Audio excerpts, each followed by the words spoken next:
Hello, you sentient ball of stardust.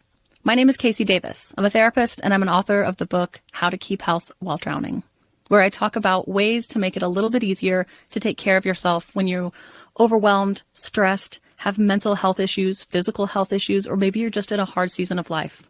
Maybe you're looking for a place that you can come and listen to some practical advice. This is a podcast for all of the self-help rejects.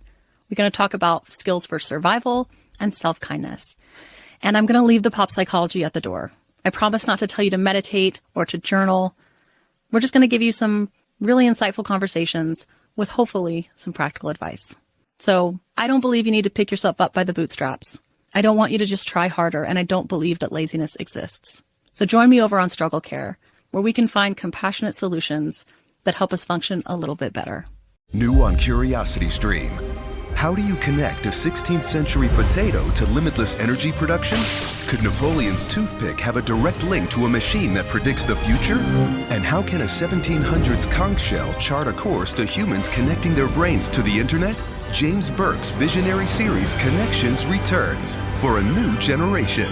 Experience all new Connections. With monthly, annual, and bundled plans, find the one that works for you at curiositystream.com. Stoveleg Media, igniting conversation.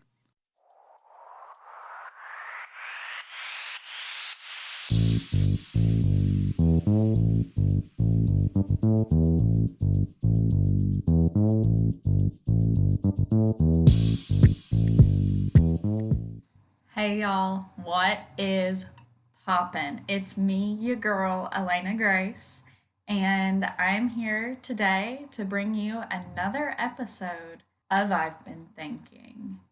So this week, it's a solo.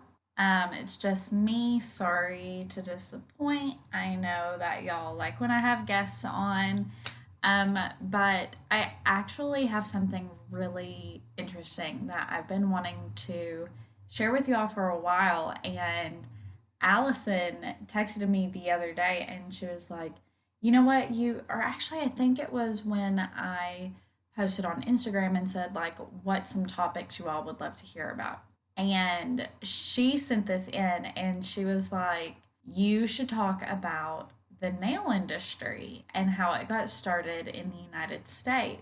And she was like, I'll tell you more about it later. And I'm like, no, that's so crazy. We're on the same wavelength. I've had that written down for forever in my schedule, in my like to do in the future, episode topic list. And so that was a really cool, like, synchronous moment. But yeah, so anyway, today I am going to talk to you about the history of the nail industry.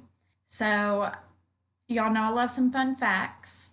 I'm going to hit you with some fun facts on nail care and like nail polish and all of those things throughout history because, I can't get enough of that stuff.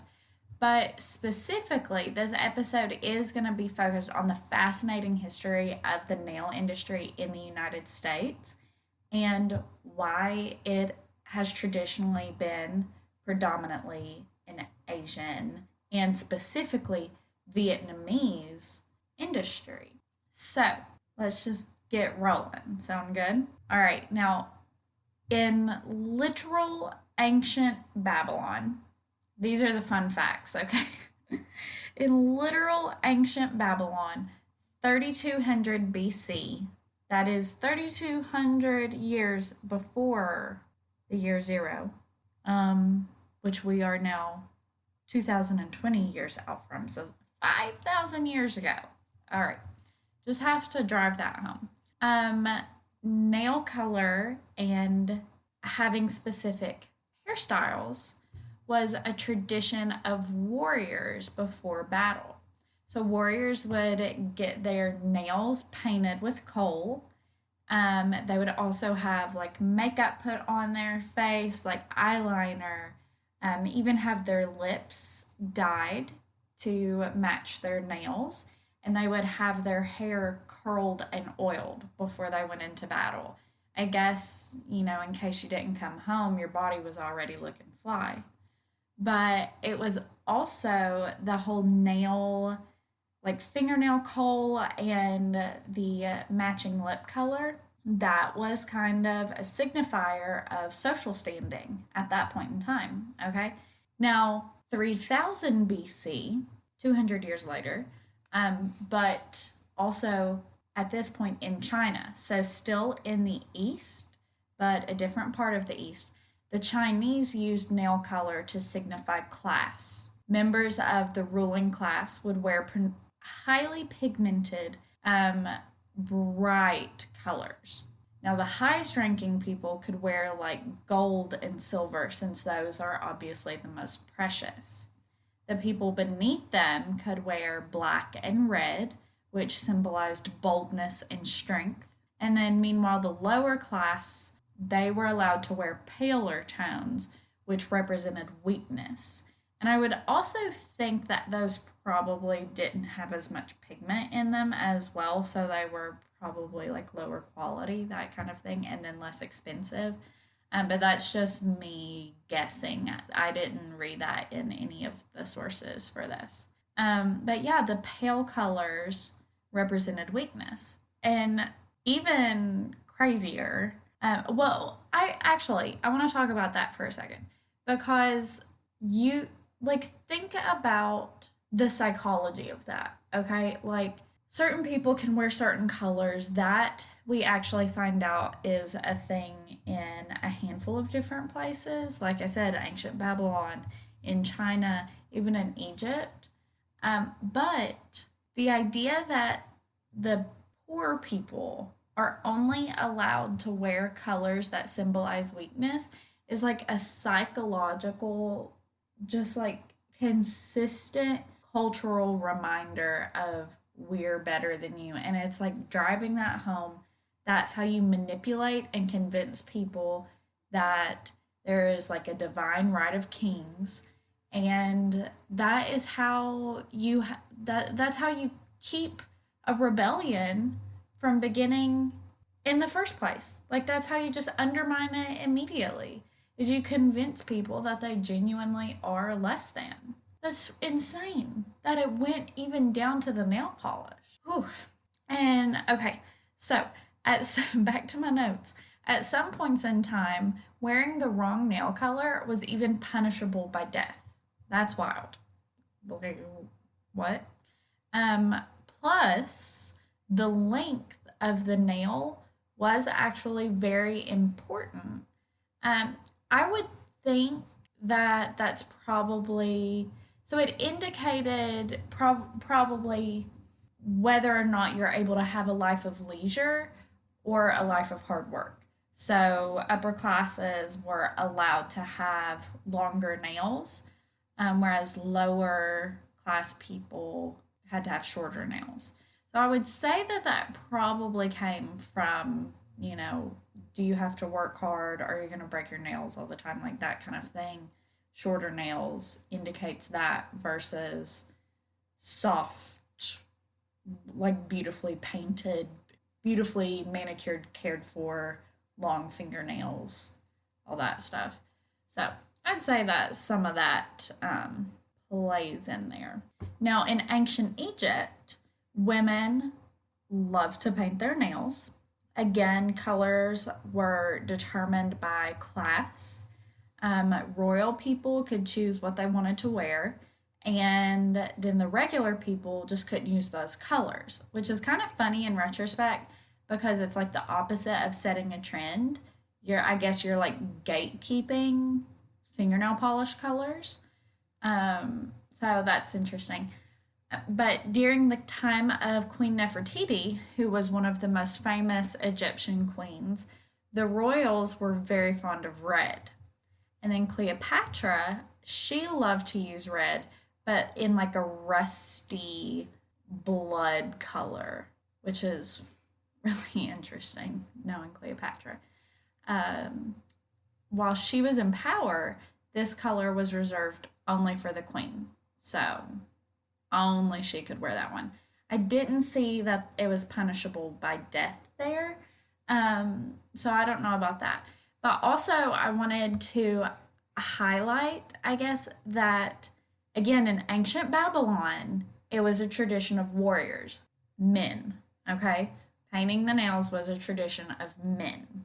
In ancient China, it wasn't only a female thing either. I read nowhere that it was only women who painted their nails. It was very much anybody could partake in that. In ancient Egypt, at that point, it had become more typical for it to just be women. I don't know if that was a regional thing, if it was, I don't know. But the research that I did specify women. But maybe men were allowed to socially, allowed to take part in that too. I don't really know. But I thought it was really interesting that in Babylon it was specifically for men. In China it was definitely anybody. And in ancient Egypt, we're kind of unsure. But yeah, it's just so interesting how in a lot of ways, well, clearly back then nail color was used to signify class and even nail length and all of that. But there's so many ways that it has kind of reversed, because rather than the ancient Egyptians gatekeeping certain colors, so only certain people could wear certain colors, or the ancient Chinese saying you have to wear colors by your class so we can identify you easier, Now the upper classes let us try to emulate them and the colors that they wear and the trends that they set and all of that. So I think that's really interesting that in a lot of ways it has reversed and it's become more of a like they want us to want to be them. Does that make sense? Oh Lord. Okay, so now moving on to kind of more modern day. Okay, really interesting. I thought this was really cool. Manicures as we know them were not really a thing until the Victorian era. So that's like the 1800s, okay? Manicures had been a kind of practice, just like caring for the hands, a part of your like general self-care. But they weren't super visually appealing, apparently. They weren't really, there was no aesthetic that went into it. So this is why the first manicure salon in America was opened in 1878. A woman named Mary E. Cobb learned the art of the manicure in France, and then she brought her own version of the process that focused on the aesthetics of the nail to the United States, where she opened a salon. The popularity was so huge that she was able to develop a line of products, including inventing the emery board, aka the nail file, and she also published the first at-home manicure guide, which was lit because at-home manicures were actually super popular. So I would kind of guess that her line of products came from that popularity of at-home manicures so that she could still capitalize on that, here's how you do it, but you got to buy my tools, that kind of thing. But yeah, Mary Cobb, she was a smart lady, okay? So she and her ex-husband, who was a podiatrist and also like kind of her business partner, it's the 1800s, you can't really do much without your husband if you're a woman. They ended up holding a monopoly on the production and sale of many nail-related products, such as the nail file and Mary's formula of nail enamel. And they held the monopoly on the nail industry for a while. Mary ended up expanding her business into training women in nail care, developing products for sale via department stores and small shops, as well as mail order. And then she also expanded and put multiple salons in different cities. She was a business queen. And she actually, by 1900, had one of the largest female owned and managed businesses in the world. Like, probably like top five. It was massive. And this was so unique because of the fact that she was a woman, right? Now, this brings me to what I really wanted to talk to you about, how Vietnamese Americans ended up being kind of synonymous with the nail industry in the United States. Hold on to your tails because this takes a twist that you're not going to expect, okay? Tippi Hedren, the American actress, blonde hair, like blue eyes, pale skin, Americana actress, all right? She's doing it, all comes back to her. Which is crazy. It's so funny. Okay, so she's doing some major humanitarian work in 1975, and she's helping with a program to help resettle Vietnamese refugee women in the United States. And Tippi was like so in love with them. She just cared about them a lot from everything I found. And she went to meet them, and she had been trying to figure out like what can I give them for them to do. Like I want to give them opportunities, you know. And so she went to meet them, and they're all admiring her fingernails. And so Tippi has the idea. She has her personal manicurist. She brings her manicurist and some other people in from out of town and has her personal manicurist teach these women how to do a Beverly Hills quality mani. These Vietnamese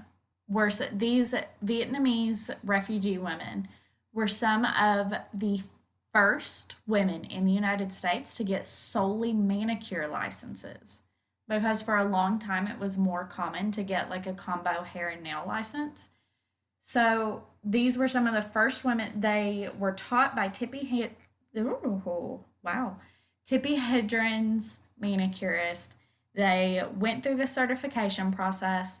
They got licensed, and Tippi Hedren was the butterfly wing flap that allowed Vietnamese women to create an $8 billion industry. Is that not crazy? Like getting a compliment on her fingernails, Tippi Hedren, like not ass backwardly, like what's the word? Inadvertently. How did I get ass backward from inadvertent? I don't know. But Tippi Hedren inadvertently created an $8 billion industry. She didn't create it. She gave these women the empowerment to create this industry. Crazy. So these women began offering manicure services at way lower prices than the existing competition, which completely changed the face of the nail industry in Southern California region where the Vietnamese influence began, but also across the United States. So the cost of a manicure or pedicure, kind of give or take, at a Vietnamese American salon is typically from 30 to 50% less than at other luxury salons.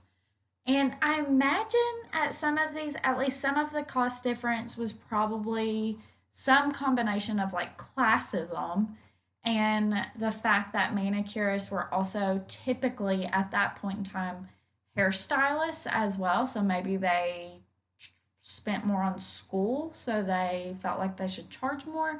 I don't really know. Maybe it also had something to do with the salon, like the overhead they had to pay to do both. I don't really know. I'm just making guesses as per usual. But I would guarantee you that classism definitely played into it. And these women were not shy of hard work, and hard work that was typically, from an American lens, seen as kind of undesirable work. They weren't afraid of it. They did it. They sure did. They still do. Now, Tippy said, like, kind of like I said earlier, she said she loved these women so much and she felt so deeply for them and everything that they had lost, and she wanted to give them something. But little did she know that the trade she introduced to those 20 women in the 1970s would help so many people secure a stable, now often very good, very lucrative living, as well as helping people send support back to their families in Vietnam and other, you know, Asian and South Asian countries. A whole 8% of Vietnam's entire economy actually comes from overseas family members sending back money. Is that not insane? And then half of that, so an entire 4% of Vietnam, a country's economy, came from Vietnamese Americans sending money that they earned back to their family members to help support them. What an incredible impact. Now, the founder and president of a really good Southern California beauty college, Tam Nguyen, he said in an interview that supporting and making a better life for their families is the main motivation for a lot of his Vietnamese American, Asian American students. And he said that he has been in many conversations with Vietnamese graduates who say, I have to work immediately because I have to send money back home right now. I mean, it's honestly, it is sad the amount of responsibility that's on the backs of young women, and but it's also incredible the kind of culture that they have where it is about self-sacrifice to help and love your family. Like, I do think that that's really beautiful. I think, obviously, as with any culture, there's some issues with that. Like, it kind of keeps people, I feel like, when you feel like you have to immediately either support your family financially, or when you feel like it's really important to live their dreams for them or something like that, like, obviously that can keep you from living out the life that you really want to live. But I just think it's really beautiful too, because there's so much community and so much love and so much, sacrifice, sacrifice a little bit here and there, sometimes a lot of it, but sacrifice here and there so that others can have a good life. I just think that there's a lot of beauty in that. Anyway, I'm rambling. It's just crazy that Tippi Hedren and those 20 women who had just lost literally everything in their lives, they had no idea what they were starting, but God, did they start something. And to top it all off, a lot of those men and women who own and operate salons in Southern California, specifically today, are the children and grandchildren of those 20 women that Tippi Hedren met in the 1970s. The legacy is just so strong and so crazy, and I think it's fascinating. Guys, thank you for listening. I hope you really enjoyed this, and I hope that for every person who has ever thought to themselves, why are all nail techs Asian? I hope this answers you. I also hope that you liked my obnoxious Valley Girl accent. I'm pretty good at it. Guys, make sure that you follow along wherever you listen, so that way you're updated whenever a new episode comes out. Subscribe, follow, whatever you need to hit.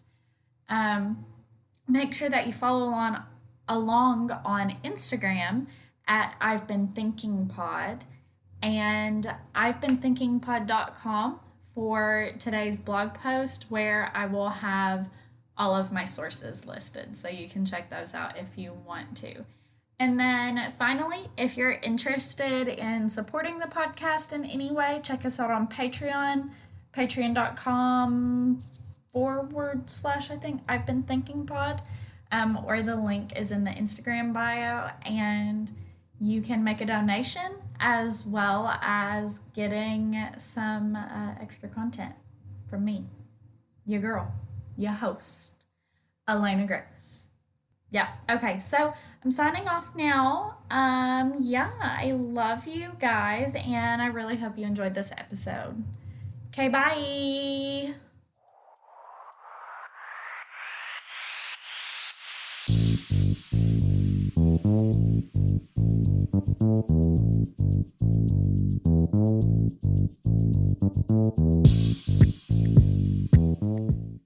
P.S. Sorry if you could hear Adam watching a TV show on the other side of the wall. I think he's watching our show without me. Okay, bye.